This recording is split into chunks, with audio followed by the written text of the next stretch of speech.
तो हेलो दोस्तों, कैसे हैं आप सब। स्वागत है आपका अपने चैनल स्टोरी गॉड 24 में। मैं हूं राम और आज मैं आपके लिए लाया हूं अंजाम इस पार्ट 3। तो जैसा कि हमने सेकंड पार्ट में जाना कि कैसे अंकिता को ऋषभ का सच पता चल जाता है और उनके बीच कोई प्यार भरी टकरार के बाद कैसे अंकिता ऋषभ का सच जानने के लिए ऋषभ के घर में चोरी से घुसती है और वहाँ उसे कुछ फोटोज देखने को मिलती हैं।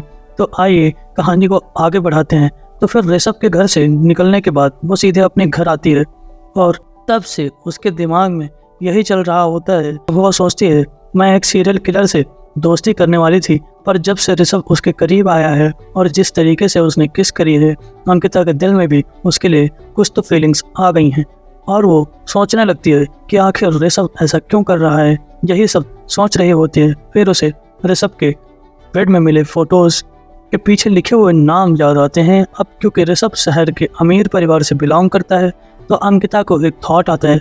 फिर वो इंटरनेट पर सर्च करती है ऋषि सिंघाल कौन है। तब उसे पता चलता है कि ऋषि सिंघाल इस शहर के सबसे अमीर आदमी थे जो 20 साल पहले मर चुके हैं।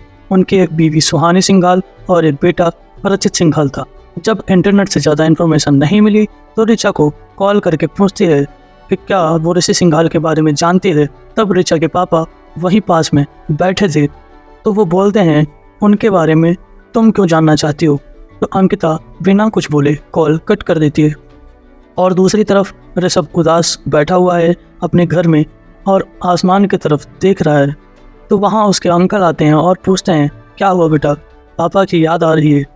फिर बोलते हैं कि बेटा याद तो मुझे भी आती है, आज अगर वो होते तो सब कुछ सही होता। तभी ऋषभ बोलता है कि उनके कातिलों को मारे बिना मुझे सुकून नहीं मिलेगा।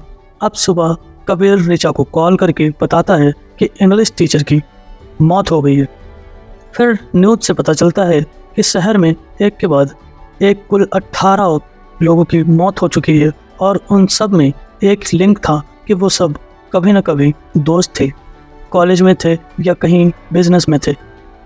फिर वहाँ एक बंदा आता है जो कि सीआईडी ऑफिसर है जो कि इंग्लिश टीचर को जानता है। यह बात ऋषभ को पता चलती है तो वो उस ऑफिसर का पीछा करता है और उसकी सारी बातें सुनता है। तब ऋषभ को पता चलता है कि ये उसी ग्रुप का 19वां बंदा है। तभी वो ऋषभ को देख लेता है और ऋषभ को बुलाकर कुछ पूछताछ करता है और फिर जाने को बोलता है। पर अब उस ऑफिसर को ऋषभ पर शक हो जाता है। अब कॉलेज के बाद ऋषभ अपने घर जा रहा होता है तो अंकिता भी उसके पीछे जाती है। तभी उसकी कार के सारे टायर अचानक से पंक्चर हो जाते हैं। तब वो कार से उतर कर देखता है कि अचानक ऐसे कैसे हो गया। फिर वो देखता है कि नीचे कीलें पड़ी हैं तो वो समझ जाता है कि ये किसी की सोची समझी साजिश है।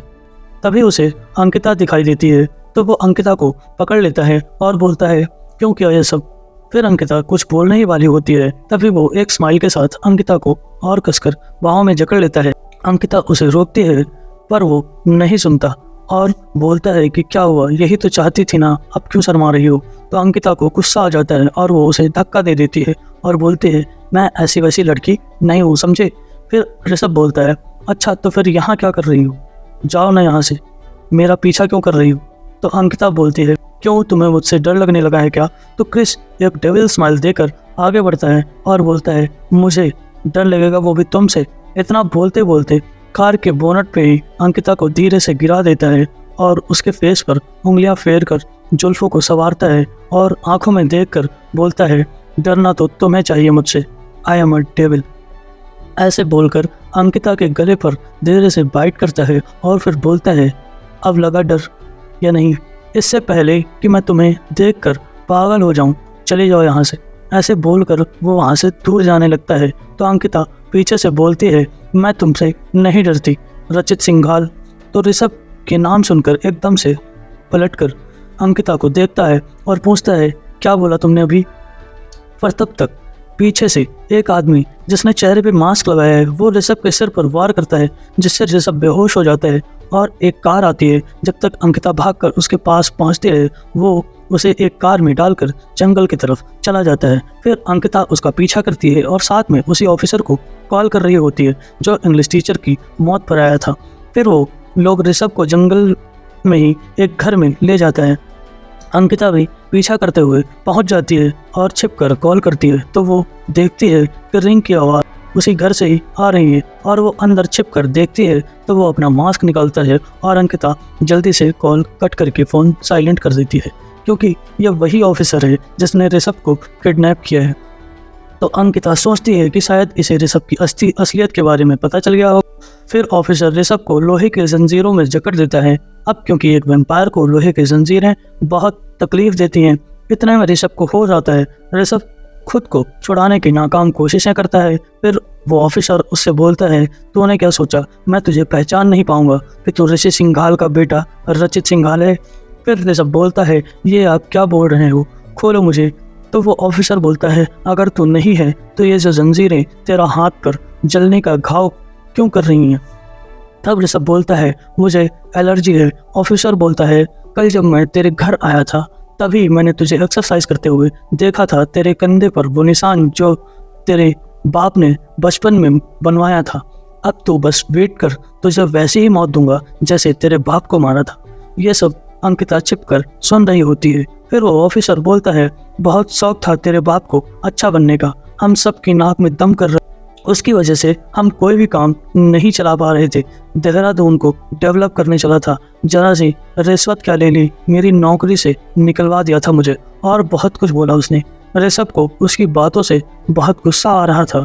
उसके जिस्म की गर्मी से वो जंजीरें टूट जाती हैं और वो उस ऑफिसर को बहुत बुरी तरह से मारने लगता है। फिर वो अपने वैम्पायर फॉर्म में ट्रांसफॉर्म हो जाता है और अपने नाखूनों से चीरकर अपना हाथ उसके पेट के आर पार कर देता है। फिर भी उसका गुस्सा शांत नहीं होता। ये देखकर अंकिता को थोड़ा रोना भी आ रहा होता है। फिर वो वहाँ से निकल जाती है। फिर वो अपने घर पहुँचती है तो चुपचाप अपने रूम में उदास बैठी होती है। फिर उसकी माँ आती है और उससे पूछती है कि क्या हुआ तुझे, तूने खाना भी नहीं खाया, क्यों परेशान है बेटा, मुझे बता। तो अंकिता बताती है कि माँ, ऋषि सिंघाल के बारे में पढ़ा मैंने। तो उसकी माँ बोलती है, अरे वो तो बहुत अच्छे इंसान थे। फिर अंकिता पूछती है, आपको कैसे पता। तो फिर उसकी मम्मी बोलती हैं, बेटा मैंने तुझे बताया नहीं कभी, पर पहले मैं भी यहीं रहती थी और जब मैं कॉलेज में थी तो हमारे कॉलेज की एक लड़की संगीता, उसका रेप हुआ था। हमारे ही कॉलेज के कुछ लड़कों ने किया था। वो बहुत ब्यूटीफुल थी और थोड़ा भोली भी। तो एक दिन कुछ अमीरजादे लड़कों ने उसको रास्ते से किडनैप किया और फिर उसका रेप किया। पुलिस केस भी हुआ था, पर वो सब के सब बहुत अमीर थे और वो बेचारी गरीब घर की सीधी सादी। उन सब ने पुलिस को रिश्वत खिला के केस को रफा दफा करवा दिया। इस घटना के बाद संगीता ने कॉलेज के टॉप फ्लोर से कूदकर सुसाइड करने की कोशिश की। तभी ऋषि ने उसे रोका और उसकी हेल्प की थी। ऋषि हमारे कॉलेज के ट्रस्टी के बड़े बेटे थे। उन्होंने उन लड़कों को कॉलेज से निकलवा दिया। उन लड़कों की लाइफ में कभी किसी कॉलेज में एडमिशन नहीं मिलेगा और उनको 5 साल के लिए जेल भी भिजवाया। साथ ही उनके फैमिली बिजनेस भी बंद करवा दिए और जिस पुलिस वाले ने रिश्वत लेके उनको छोड़ा था उसको भी सस्पेंड करवा दिया। अपनी माँ की बातें सुनकर अंकिता को सारी कहानी समझ आ जाती है कि क्यों ऋषभ के पापा को मारा गया और ऋषभ उनकी मौत का बदला ले रहा है। अब अंकिता ऋषभ को और ज़्यादा लाइक करने लगती है। फिर नेक्स्ट डे अंकिता कॉलेज जाती है और ऋषभ को ढूंढने लगती है। ऋषभ एक खाली क्लास में अकेला बैठा होता है। तो जैसे ही अंकिता वहाँ जाती है वो दौड़कर उसके गले लग जाती है। तो ऋषभ उसको बोलता है, कल तो बड़ा चिल्ला चिल्ला के बोल रही थी, मैं ऐसी वैसी नहीं हूँ, शरीफ लड़कियाँ इतने ज़ोर से चिपकती हैं क्या। इतना सुनते ही अंकिता ऋषभ के पेट पर एक मुक्का मारती है और फिर और कसकर हक कर लेती है और पूछती है, तुम ठीक हो ना। तो ऋषभ बोलता है, मुझे क्या हुआ है, मैं बिल्कुल ठीक हूँ, लगता है तुम्हारा दिमाग खराब हो गया है। फिर अंकिता ऋषभ के गाल पर किस करती है और जाने लगती है। तभी ऋषभ उसका हाथ पकड़कर अपने ऊपर खींच लेता है। फिर गोद में बिठाकर उसके माथे पर किस करता है और फिर किस करते हुए उसकी नोज पे बाइट करता है। देन उसके लिप्स को अपने लिप्स से दबाकर खींचता है। तभी अंकिता शर्मा कर उसको धक्का देके वहाँ से चली जाती है और दूसरी तरफ ऋचा अंकिता के लिए सरप्राइज पार्टी प्लान कर रही होती है क्योंकि अंकिता का बर्थडे आने वाला है और ऋचा ने उसके लिए एक लॉकेट भी बनवाया है जिसमें उसकी और उसकी माँ की फ़ोटो है। अब वो लॉकेट की डिलीवरी जब होती है तो ऋचा के पापा भी घर पे होते हैं और वो भी लॉकेट में लगी फ़ोटोज़ को देख लेते हैं। अब क्योंकि ऋचा के पापा ही अंकिता के भी पापा हैं और अंकिता की माँ उनकी बीवी है, तो क्या लॉकेट देखने के बाद वो ये सच बाहर लाएंगे क्या वो अंकिता और उसकी माँ से मिलने जाएंगे? आखिर अब अंकिता की ज़िंदगी में कौन सा मोड़ आएगा और क्या ऋषभ अपने पापा के आखिरी कातिल तक पहुंच पाएगा? इन सभी सवालों का जवाब जानने के लिए वेट करें कहानी के नेक्स्ट पार्ट का। और कहानी पसंद आई हो तो वीडियो को लाइक करें और कमेंट करके बताएं कि आपको कहानी का कौन सा पार्ट सबसे ज़्यादा अच्छा लगा, और साथ ही वीडियो को शेयर करें और कहानी का नेक्स्ट पार्ट आते ही सबसे पहले आपको पता चले इसके लिए वीडियो को सब्सक्राइब करें और बेल आइकन ज़रूर दबाएं। Thanks for watching.